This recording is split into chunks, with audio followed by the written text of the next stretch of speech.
All right. Joining me now is hair icon, former basketball superstar. At one point was called the next Chandler Parsons, Jimmy Beh. I say Beh because it's B-E-H. How do you pronounce it? Bay. Beh. Bay. Oh, that's so boring. Like B-A-Y. I like Beh better. Yeah. Buh. Jimmy Beh. Jimmy Beh. What's the worst you've ever gotten? Mr. B. Really? They didn't even try to say it. Mr. B. Okay, so, yes, Jimmy. The reason I brought him in today is he has a lot of experience in coaching youth sports, especially lacrosse. And I just want to talk a little bit about that because I've coached a youth basketball team for like 8 games, season in the winter a couple years ago. So I don't know much about it. And I've always been curious because I think youth sports are the kids of tomorrow. And molding them is an important role. Okay, so anyway, Jimmy's here. Let's talk. So how did you get started with... when was the first time you ever coached a team, period? I would have to say I did Special Olympics for 10 years, and I worked as a community partner and then also a coach. Mm-hmm. That role is, I think, a little different than traditional youth coaching. Yeah. But that's kind of how I got involved in coaching. And when did that start? Oh, 2000 and... like early 2000s. Mm-hmm. I started doing it when I was maybe 12. Yeah. And did that through going to high school and then came back in the winters for the first 2 winters and did it then too. Mm-hmm. And then I kind of transitioned out here. I took like a year off, didn't really do any coaching, and then I had a family friend who was the head lacrosse coach at a high school here in San Diego. Yeah. And he needed someone to coach the littlest of kids learning how to play lacrosse. Mm-hmm. I mean, just working on eye-hand coordination. So I did that for a spring and then helped with the middle school. Yeah. And then that was kind of where it snowballed. I think the first time I had a full team and I was the head coach, I was a junior in college. And Gotcha. they were... So was that 1982 or something? 75. 1975. Good year. Summer of 69. No, that was probably 2000. It was the spring, so it was 2014.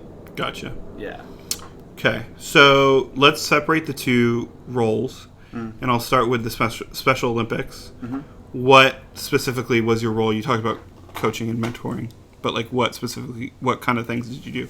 So where I grew up, I'm from Washington, D.C., Mm-hmm. and the Shrivers are the ones who created Special Olympics. I didn't know that. Yeah, from the part of the Kennedy family. Yeah. And so they went to my church growing up. Oh. So Marie Shriver was actually a quote-unquote family friend, and so her grandkids were community partners with me at the same church. And so our other family friends who went to college, my parents and their parents both went to Georgetown together. Mm-hmm. And they had 2 sons who were 2 years older than me that were twins, and they were autistic. Mm-hmm. So I started being like a buddy. It was like a buddy system with them. And so I'd help them play basketball if they needed help shooting, getting rebounds, whatever, just kind of assisting them while they played. And so that's kind of how Special Olympics started. And then as I got older, went from being just like a buddy system to kind of a community partner where we'd plan practices and reserve different facilities and do stuff like that. And then towards the end, I was more of an organizer. Mm-hmm. So it kind of evolved as it went on, and Mm-hmm.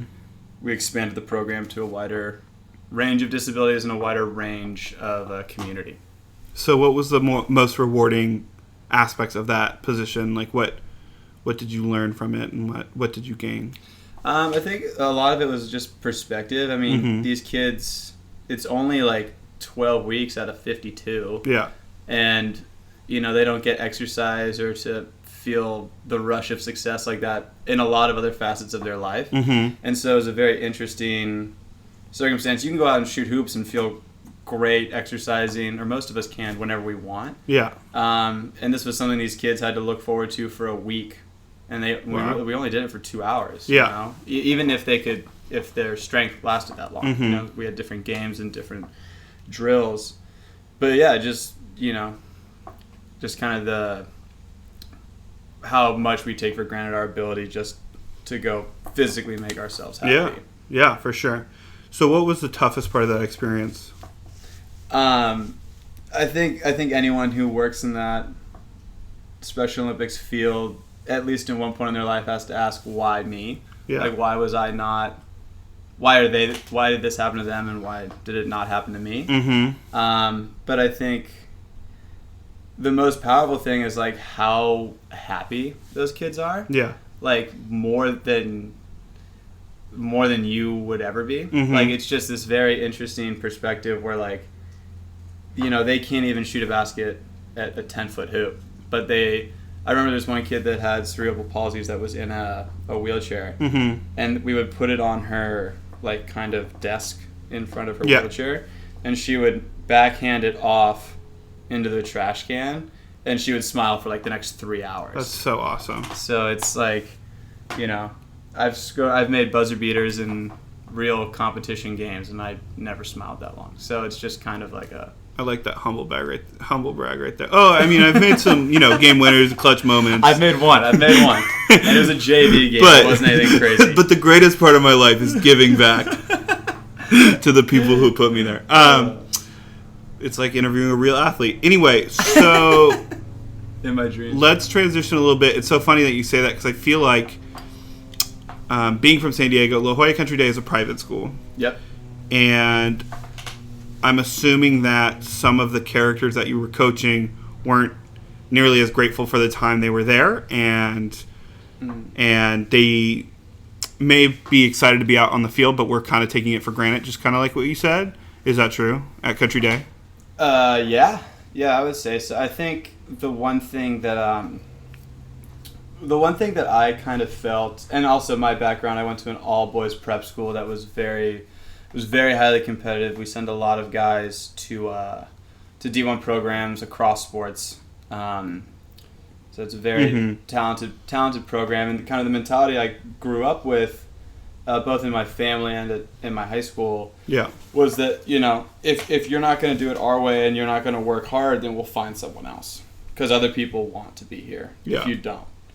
What I found out here in the private school system was that the player or the student felt really entitled, and to the point where it's like, well, what's my role? Why aren't you using me more? Why aren't I focused on more? Yeah.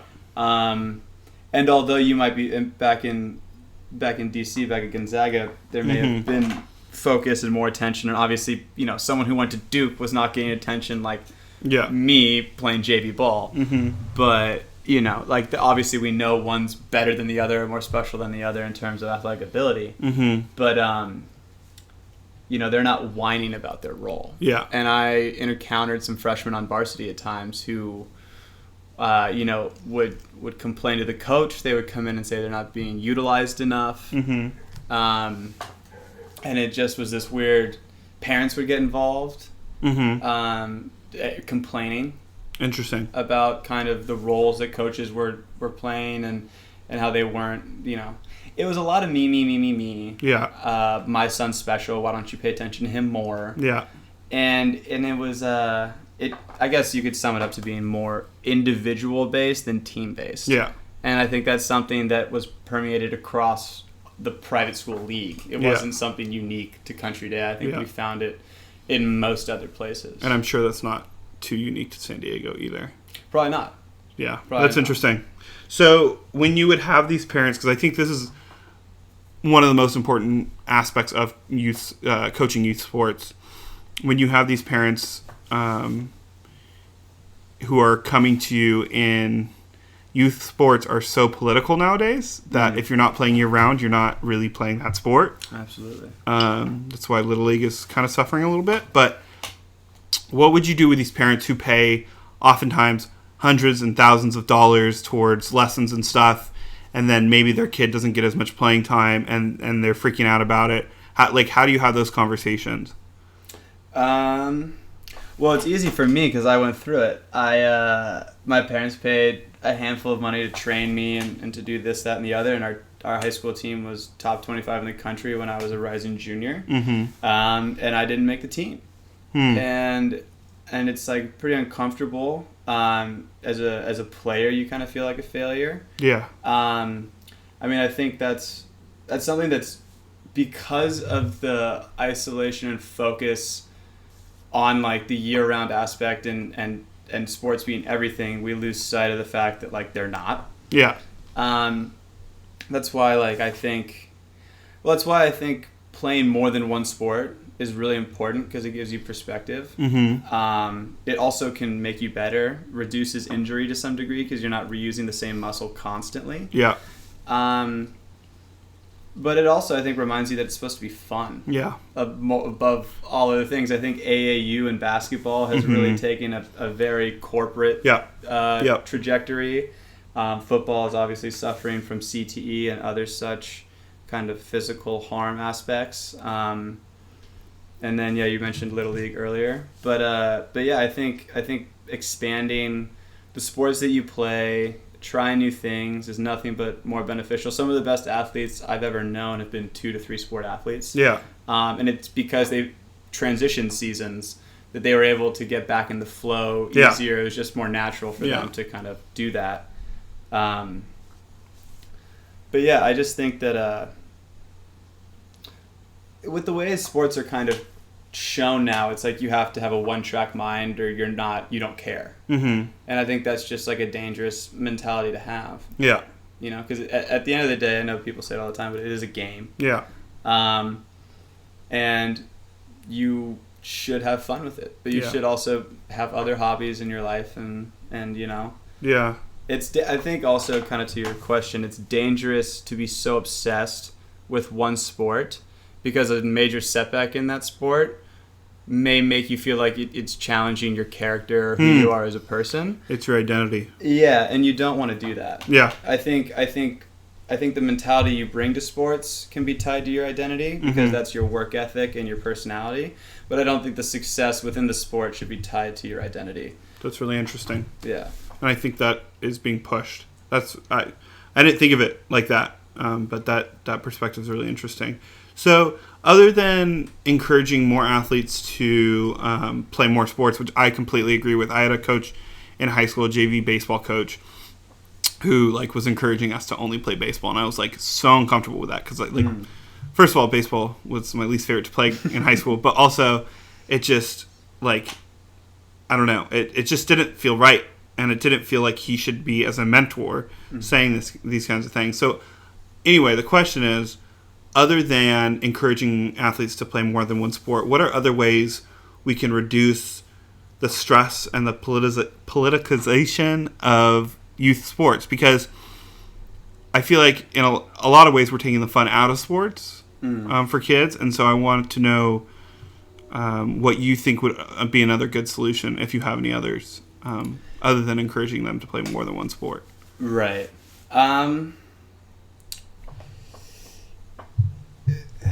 It's interesting because it's youth sports, a lot of the mentality is instilled and not necessarily self-created.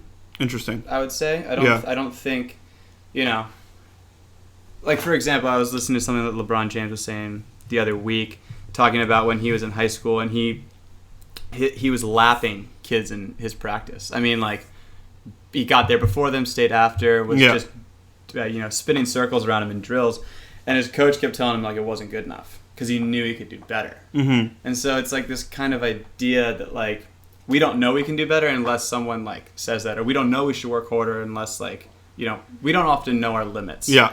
And there's times to be pushed to your limits, and there's times to be pulled back from your limits. Yeah. And I think we're focusing too much on pushing to the limits.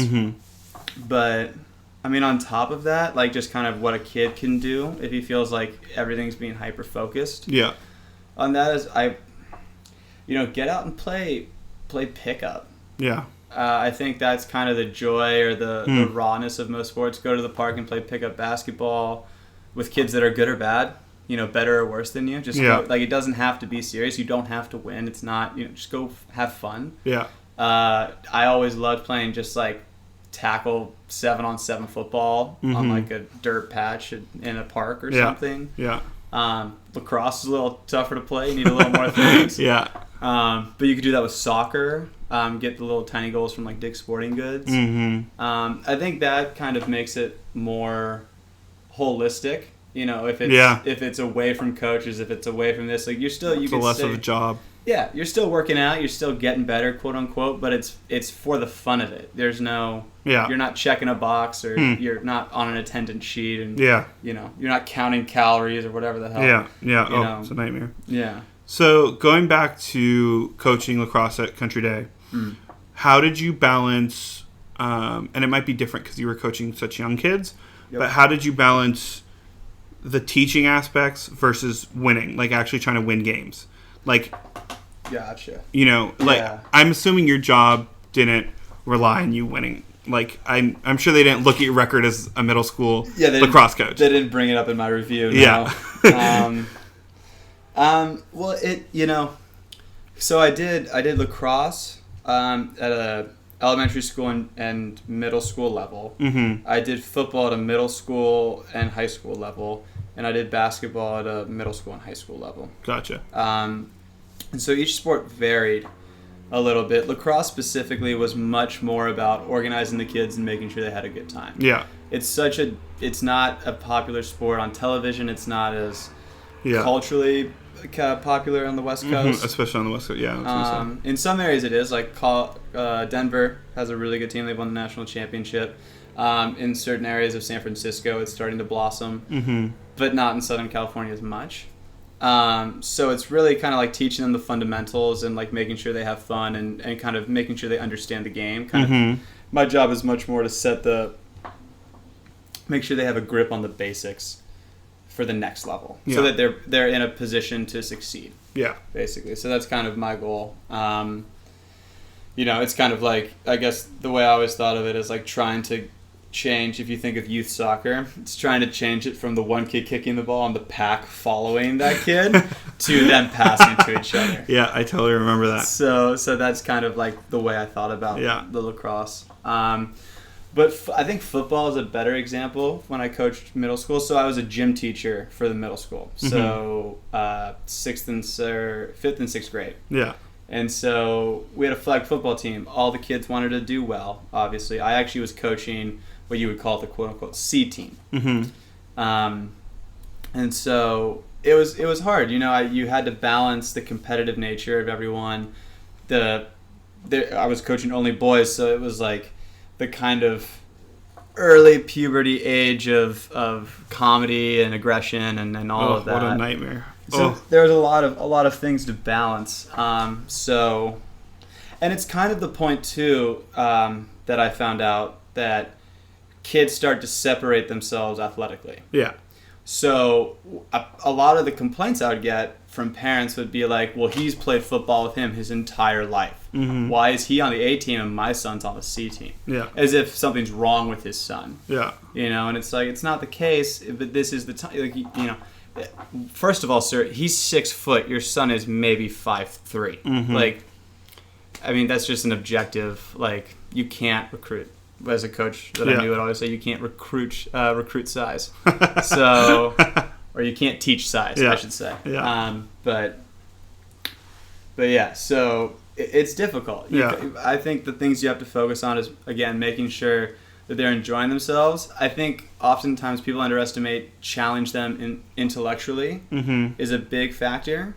Like anyone, if they're able to accept that challenge and overcome it, you have like a sense of you're elated. Yeah. And so by doing that with, I think sometimes people think just because they're younger, they don't understand. And I think babying someone in that scenario makes them kind of resent you or not want to participate more, rather than talking to a level where they have to like rise up to how you talk to them. So I think that was helpful. Cool. So putting age aside, if you had to coach one sport for the rest of your life, what would you coach? If I could coach one sport, I mean, surfing would be cool because I could sit on the beach all day. But I think on a more serious note, I would probably, it's tough. Like the answer's always been basketball.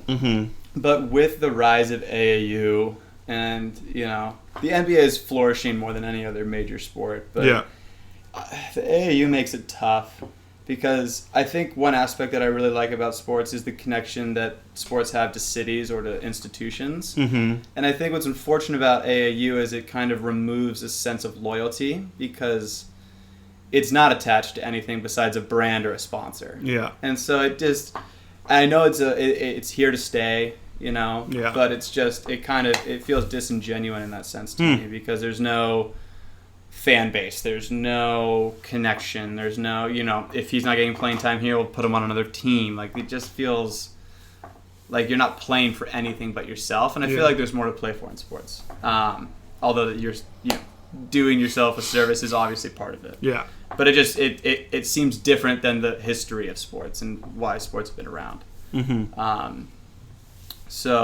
But I can't say. You know what? I'll go with soccer. I don't know a ton about soccer, but I think the challenge would be really fun. I think it's a sport that's just going to grow in the United States. I agree. And I think there's something also to be said about being outside in the sun and on a field. That's kind of what I enjoy about lacrosse too. So I think that would be better than spending the next however many years I got in a gym. Yeah. Getting paler. So, if I remember correctly, you were also a part of the organization Coaching Core, or coaching... Yeah, Coaching Core, for a brief time. What was that like? It was interesting. I was more of a kind of a support for a coach, but I liked it because it was like an outreach in the community. Mm-hmm. And it was kind of creating a team and creating like a community around a team, kind of like Special Olympics, where it's like, the kids feel wanted, they feel that the coaches are invested in them, and regardless of the record, it's just much more of an experience. Mm-hmm. Being able to come out and play and participate and have, what you try to be for these kids is more of a good role model than a good coach. Yeah, I think, and I think it was really rewarding just to kind of see the joy that people had just coming out to games, making it an event on the weekend. Not just sitting inside watching TV. Or not just going to, a major league sports game, but actually participating in an organized event. Yeah. There's something just innately fun about that. Yeah. So with your experiences coaching, what is one lesson that you can remember that the kids have taught you? The kids have taught me. Well, I think I talked about the Special Olympics kind of lessons pretty well. Yeah. I think... I think one thing that every level I've taught or coached has reminded me is that, like, never take yourself too seriously. I think the worst coach is the one that isn't staying human in that role. Yeah. We all love to watch the movies like Miracle or something where, like, the coach is just such a rigid leader and...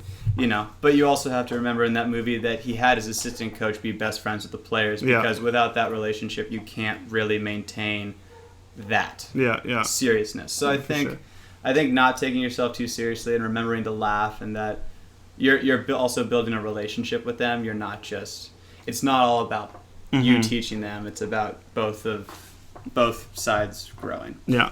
Cool. So, just remembering to laugh. All right, so this is something we do for every guest. Mm-hmm. I would like you to tell me your favorite sports memory, whether it's a time when you were playing, a time when you were watching a live sporting event, or interacting with sports in any way. Okay. It's intentionally vague. I just like hearing what people have to say in terms of their favorite sports memory, because part of the reason I love sports so much is because of, like, individual memories that you can think back on. Right. I've had a few. Mm-hmm. I've had a few. I'll give you 2 viewing and 1. Perfect. I'll give you a top 3. Cool. So in no particular order. The first one I think I went to, which was the coolest, is I went to the record-setting game of Cal Ripken. When he set the record for most consecutive games started or whatever. Yeah. Yep. What a random it was like record to have. It was like over 2,000. It was something absurd. Mm-hmm. It was just cool, the energy. in Baltimore. It was just incredible. Mm-hmm. And that was before the Nationals were in D.C., so it was pretty cool. My dad took me to that. The second one, both my parents went to Georgetown. I've been going to Georgetown basketball games, having season tickets since the year I was born. Mm-hmm. And the one time my dad missed a major game, Georgetown upset Duke when Duke was number 1 at home. My dad was at the Pinewood Derby Cub Scout race with my brother. So my mom took us. That's so funny. And that was when J.J. Redick was on Duke, and Georgetown had Jeff Green and Roy Hibbert and Jonathan Wallace, and they beat them at home. It was amazing.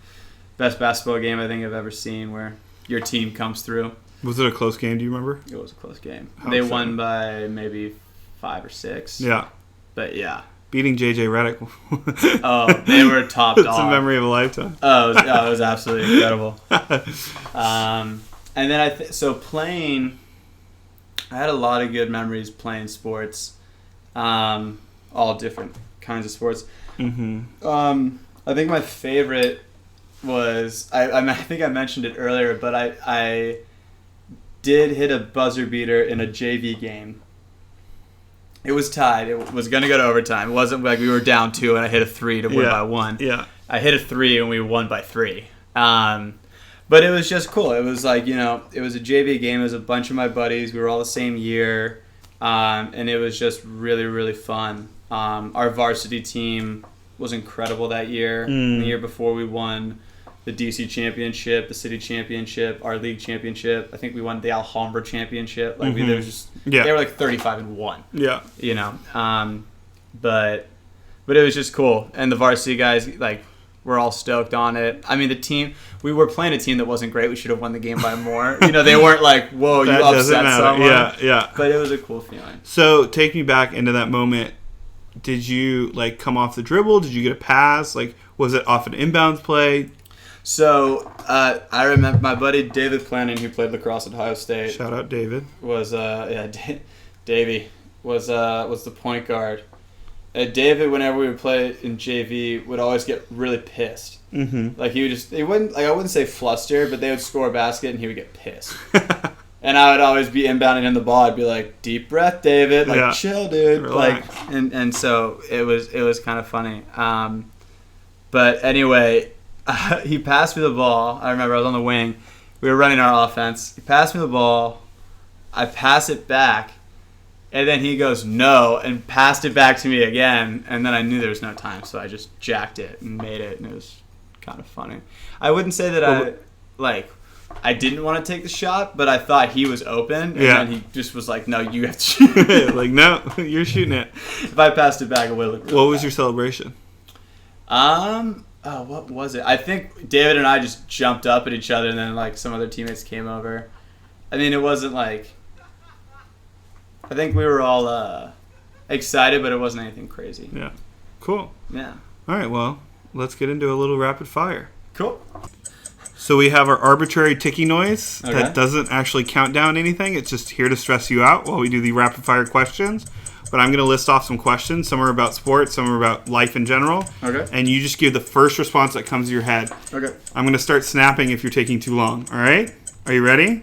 I think so. We're going to start in 3, 2, 1. Who's your favorite DC sports team? The Nationals. First sport ever played? Baseball. First stuffed animal's name? It was an alligator. I never named it. Favorite fast food restaurant? Right now, In-N-Out. Age you were when you had your first kiss? 11 or 12. Best part of being in a frat? Camaraderie.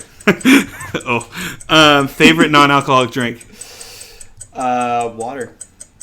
Best thing to do for a first date?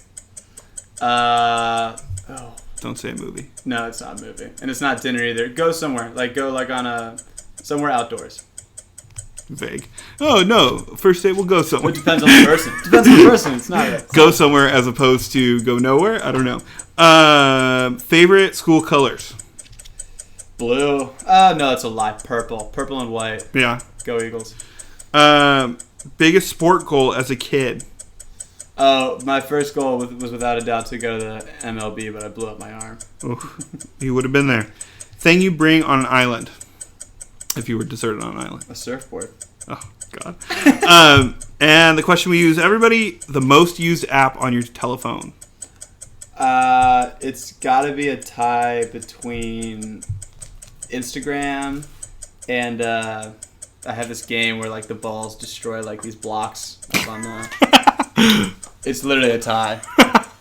Well, thanks for coming in. Thanks for joining me. Yeah, thanks for having me.